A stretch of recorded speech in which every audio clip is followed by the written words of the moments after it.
Next. কে তুই? আমি করলা মূলা উস্তা আমি আবিষ্কার করেছি। স্যার তাকে কি শাস্তি দেব? তার শাস্তি হবে তাকে প্রত্যেকদিন শরবত খাওয়া। হ্যাঁ, এটা শাস্তি না তার গিফট? আরে মূলো করলা আর উস্তা তিনটা একসাথে মিক্স করে প্রত্যেকদিন তাকে জুস খাওয়া, মানে শরবত। ও আচ্ছা ঠিক আছে, করলা মূলো উস্তা তিনটা একসাথে দিনে 4 বার করে জুস মানে শরবত, ঠিক আছে।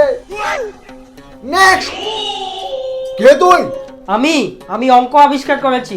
আচ্ছা, তাহলে তুই সে মানুষ যে তুই স্টুডেন্টদের জীবনটাকে বরবাদ করে রেখেছিস। a+b²c+, আমার মাথায় কিছু ঢুকছে না। এই তাকে কি শাস্তি দেওয়া যায়? স্যার তাকে এখানে রাখবেন না। হ্যাঁ, কেন তাকে এখানে রাখবো না? আরে স্যার তাকে যদি এখানে রাখেন ও আমাদের অঙ্ক বুঝিয়ে দেবে, যেটা আমার মাথায় একদম ঢুকে না। ও তা ঠিক আছে, না হলে আমাদের অঙ্ক বুঝিয়ে দেবে। না এখানে রাখে। তাহলে কি করা যায় তাকে কি করবেন? তাকে একটা কাজ করুন, তাকে গরম তেলে ফেলে দেন। আরে শাহ, তুই তো আমার থেকে অনেক খতরনাক, পাঠিয়ে দে। নেক্সট। ঠিক আছে।